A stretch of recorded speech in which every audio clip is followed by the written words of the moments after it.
So this is actually Navigate Africa podcast. My name is Joseph. You are welcome. Thank you so much. My name is Josephine. Yeah, wow, awesome. Yeah. Good to know your name. Josephine Jume Akaka. Wow, So- that Akaka sounds like you're from the Middle Belt part of Nigeria. Yes, I'm from Benue State and I am Tiv. Wow, awesome. What about Benue State do you really love the most? The food. The food. Yep. Oh. We're the food basket of the nation. So I do Does not that still know- apply right now with all that is happening in Benue?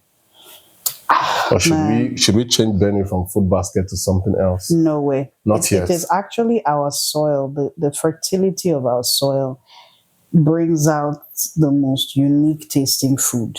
We have like in Benue, do you know that we have over like 10 species of mango? 10 species of mango. Yep, 10 species of yam. We have different types of oranges, and all of them have like very unique names. So you wouldn't really get that in different parts of Nigeria. It's exclusive to Benue. So Benue remains the food basket of the It nation. can never stop being. All right, a food that's basket. really nice. Yeah, so I just want to tap into what I knew you to represent some 10 years ago thereabout. Yeah. I know that you have your background somewhat in communications, in PR. Yes. Then there's this blend of human rights into Yes. what you do. Can you just briefly tell us your human rights story in Nigeria? Okay. Yeah. When I finished school, just like how we used to look for jobs. You sending your CV to so many places, and my CV happened to land in National Human Rights Commission in Abuja, and after everything, I got the job. I was posted to Benue first. Okay. It was that was the time when Professor Bem Angwe was the the great prof. executive secretary of National Human Rights Commission, and he was actually trying to set up offices in states at that time. So the one in Benue was the first one that he was about to set up. So I happened to be the batch of people that we started the Benue State office. Oh, wow. Yeah, Wow. so it was called NHRC BSO. That means Benue your State name is on the office. wall there. Funny enough, I didn't think they didn't do stuff. Josephine was here. I wish they did that too. It would have been so nice to have that as a memory, you get. But we were like the first to just set up that office and start. So when I got posted, the first time I got posted, the first assignment we had was to make ourselves known in the state. That is to go to government bodies, educational institutions, and just introduce ourselves to the state.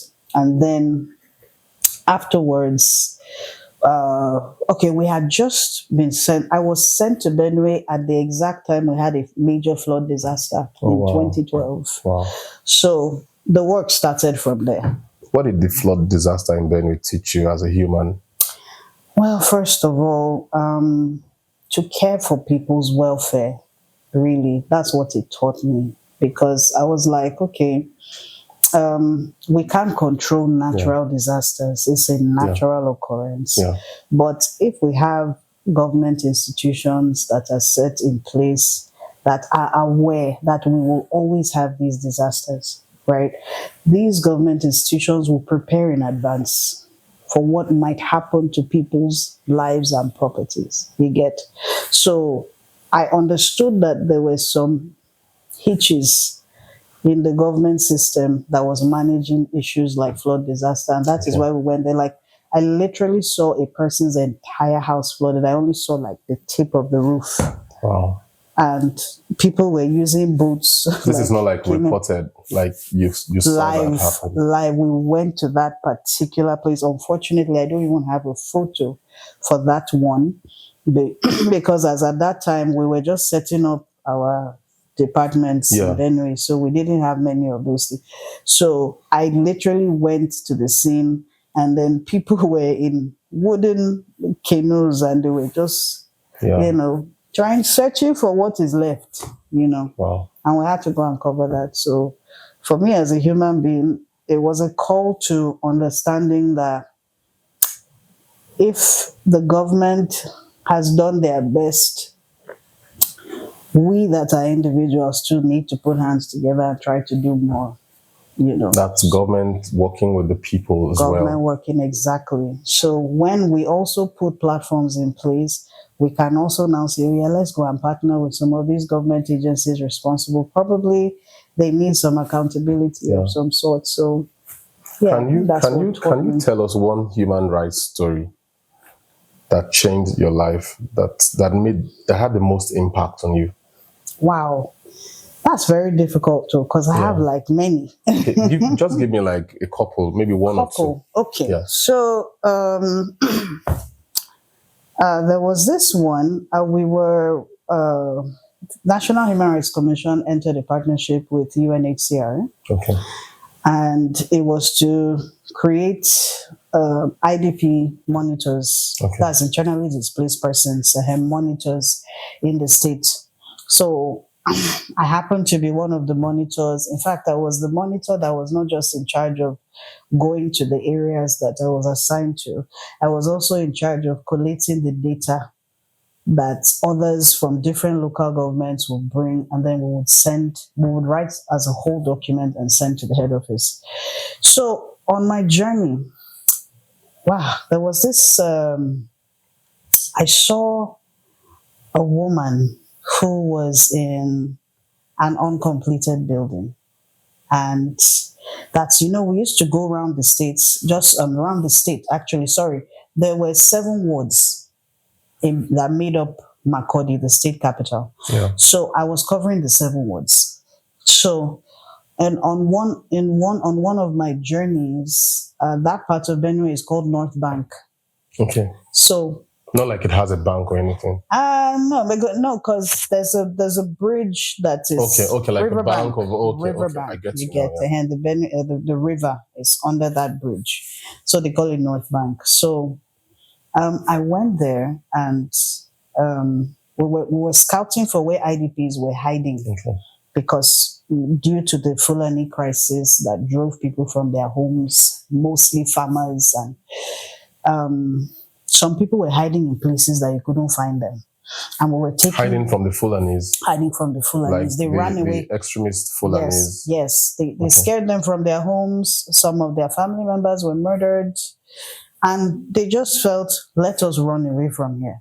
So they just ran to wherever they could hide. Yeah. And then they made it their homes. You get. So while we were touring around, we now went to North Bank. And when we went to North Bank, we stumbled across an area where there were uncompleted buildings. And then I saw a woman. She was, if I was to give that woman an age, maybe she would be like 35, 36. Yeah. Because, because of the rural life that they have, they look way older. But when you now ask them, you just hear something like 35. But the woman had, on ground, she had 9 children. Were those children of other people? Because you're saying 9 children. All of the children were hers. She gave biologically. Biologically. Wow. Yeah, because we would go with these forms.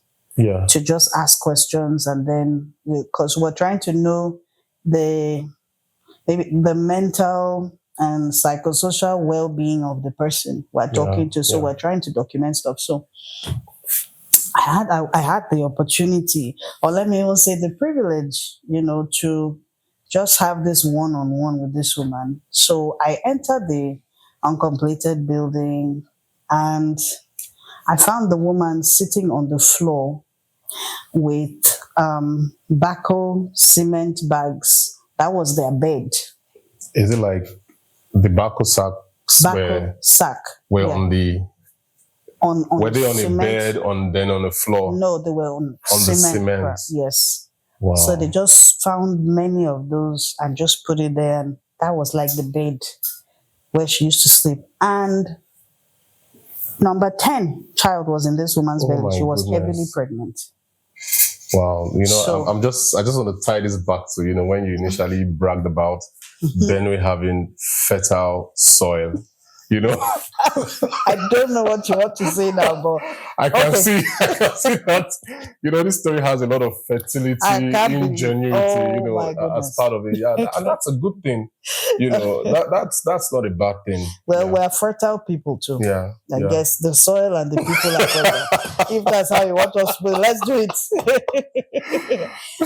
Bottom line is we're very productive people, so it's fine. Yeah. So when I saw the woman, I was so emotional, but you know, those were like my very early days in Human Rights Commission. I think I was just like 2 to 3 years on the job then. So, man, my emotions were heavy, but then I had to be brave because I was like, if I break down now, what should she do? Wow. But you get? Did she have any specific stories of terror?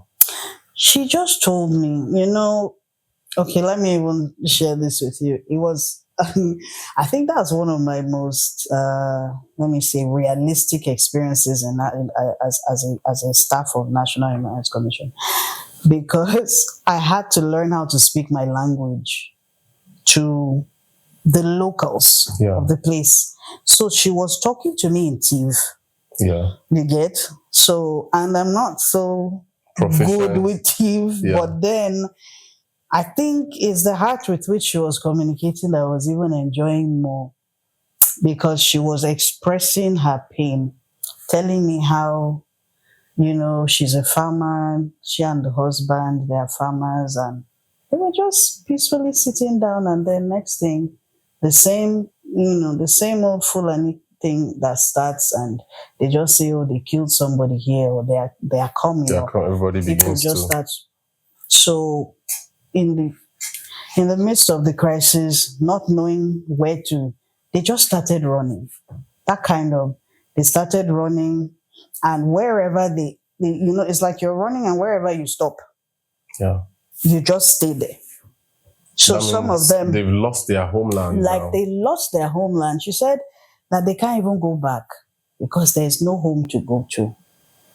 You understand? Their farmlands. Nothing. There was nothing to go back to. So she just sat there with all these little children. And I'm telling you that I will not lie to you. Those age gaps were looking like one year or two year. Yeah, they were very little kids. 2 years for 9 attempts, you know. That's something. I don't know what to say, like, you know, because I want to really, I want to focus on the story, because that story appears to be much of the stories of a lot of Nigerians right now. Yeah. People who have left their homeland, they are in no man's land. Yeah. In her case, the government could find her because you found her. Yes. For a whole lot of these people, our countrymen, citizens of Nigeria, it's like they are not found. Yes, so like what can we do? Like I'm just asking now, like what can we do? Like beyond, like much of the time the conversation really centers around government. Exactly. Is there a possibility of these conversations shifting to corporate interventions in some of these issues, or even private individual interventions? And that would bring me back to your newfound desire to set up some sort of like a foundation that would address some of these issues and more. Can you just let me know what your thoughts are? Okay. Okay, I think there should be a link between having a government life and being an entrepreneur. Okay. Let me use that in this context, because I would thank God for the platform of working as a staff of National Human Rights Commission, because it awakened my humanitarian vision as an individual to now say, Haba, like Haba mana. There's a government. you know that thing that you're like, is there really a government in place right now? And these people are just here. And if National Human Rights Commission and UNHCR didn't partner to say, well, let's start going around this place, these guys would just be like a forgotten matter here. And nobody will really know what they are going through. You get? So I think when you have the platform to be a government person, there should be a time in your life where you should now say, okay, you know what? As an individual, with what I have seen, let me set up something that can help maybe these people I've seen, whether they're okay, I'm an indigenous of Benue, so yes, they're my people. But then you should be able to do that anywhere you are. Of course, yeah. Within your community. Start small. Anything. If you see, if you're in a community that my mind is, I'm looking at possibilities now. You get so like now, sometimes you may not have the funds to say you want to set up anything with CAC, but then you have the humanitarian desire to want to help people. So on your own, you can decide like something very small, like, okay, this is the community here in Dawaki. So you just go like, okay, you know what?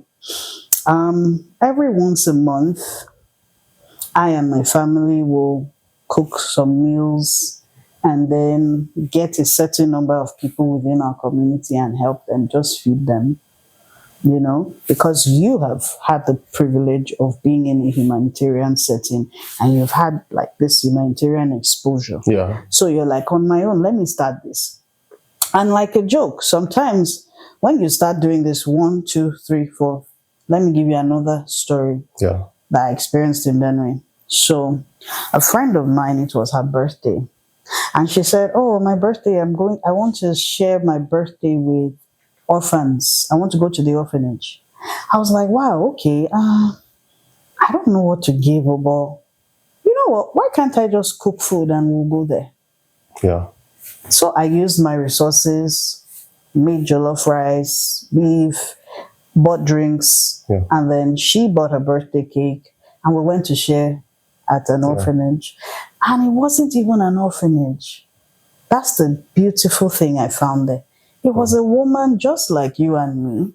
Taken care of. Who saw that there were many abandoned children. Wow.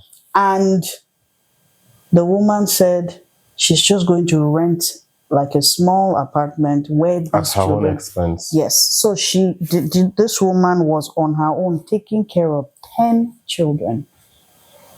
And out of the 10 children, I think there were like 2 sets of twins. Wow. Yes. And this is a case where there's no biological affiliation of any kind. Nothing. She just decided that she's going to do this. So the thing that wowed me and humbled me and kept waking up my desire to be a humanitarian person is I saw her and she wasn't looking her best when I went there. She was looking like someone but the children were looking amazing. Wow. So when I went there, the first thing I did, I gave the woman a big hug. And I just said, thank you for caring for these children because they look better than you. Wow. And then she looked at me and she was so emotional. She was teary. I said, because it's when we come and see people like you that we are inspired to want to set up platforms that can do more and also want to sponsor you. But with your own little this thing, look at what you've done. The children were so clean. Like, she would bathe them properly, wear them nice clothes. Like, so when we went there and we were sharing food and everything, after that day, it now became a sense of duty for me. I decided that me on my own, I will be catering for people in that orphanage. Wow. So that is why I said, so the platform of human rights caused me to have that opportunity. And then I decided. So this is like you saying thank you to Professor Bem Angry. Well, I have to thank you. I needed to just keep that in. No, for all the right reasons. I'd have to thank him. And in fact, the whole management and leadership of NHRC. Funny enough, I got in under his leadership as well. Okay. Although I never met him. But apparently, the only few times I met him, like, he addressed me with my name. And I was like, wow, you mean this guy really takes all that into account? Yeah. Yes. But another question I would like to find out from you basically is, how do you think what difference do you think you can make? Like, the problem is such a big problem, in terms of the quantum of impact. Where do you think individuals can really fit in beyond just saying, okay, the entire world is dirty, just sweep around your corner? Like, I just want to ask, that is like a very broad question. No? I think the answer lies with just saying to yourself that, you know what, there are some problems that are beyond me. There are some problems that are even larger than the government. Yeah. But anything I can contribute to this problem is just enough. You get. But then the joy of us having the era of social media platforms and all that is now what you may decide to now use to promote the little you're doing. So my next question would then be, yes, I strongly believe that there are a lot of people out there who have the same desire, but for some reason, they may necessarily not be able to go into the field or to now start thinking about these issues broadly.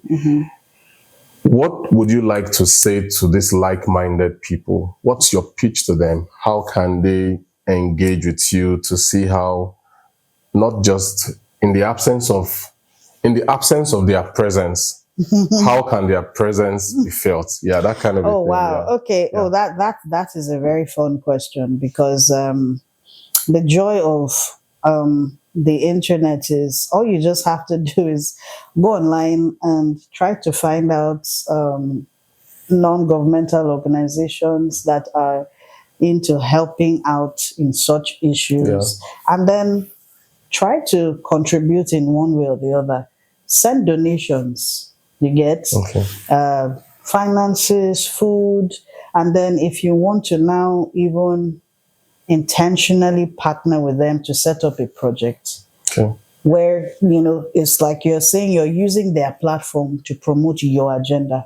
Okay. So, what I'm actually saying now is, there's somebody right now in Maryland or maybe in Mississippi, somewhere in the US or in Canada, who is saying, my roots are in Nigeria. Yeah. I cannot bear to see Nigeria fall apart. Yes. We know that these issues exist. I want to be part of that solution. And I've loved the way Josephine has articulated this problem. I want to join her. Yes. Talk to that person. It's just one person. That person wants to hear what you have to say. Okay. Yeah. Okay. This one person. Yeah. Or these many people that will be watching or listening. What I would just say is go online and read more about what these things are doing to people, and let the desire to help people grow within you. Yeah. Then for somebody like me, okay, like right now, I have the privilege to be a human rights defender when I worked with National Human Rights Commission, which awakened the desire to be a humanitarian generally in everything I'm doing. You get? So because we're on a program like this and Navigate Africa, first off, you can reach out to Navigate Africa. You get? Because Navigate Africa will obviously have their contacts and everything online. So reach out to Navigate Africa if you don't even just know where to start. But the first place you heard this should be like your first call. Reach out to Navigate Africa. Then Navigate Africa now teaches you how to navigate Nigeria. In the area of humanitarian services or humanitarian assistance. And fortunately for us, the head of Navigate Africa is also a lawyer. So a human rights one with a human rights one. So he will teach 12 you. 12 years in, see that? He will teach you how to, what the steps to take to enforce certain things using certain aspects of the Constitution that will suit what you're really trying to promote. He would give you an orientation of how you can set up projects that are sustainable, and then just start from the first place you have heard. Call them, talk to them, and then you will get advice on what to do, even if you're in Maryland. The other thing I would say basically is, I've seen your passion, right? And I know that this passion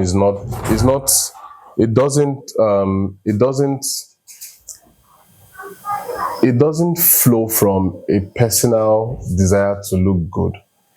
It flows from a desire to reach that person, reach that lost person, reach that person who is running away from danger, to reach that person who has lost access to their land, access to their source of livelihood, to reach that person who is on that path thinking, what offense did I commit to be a Nigerian?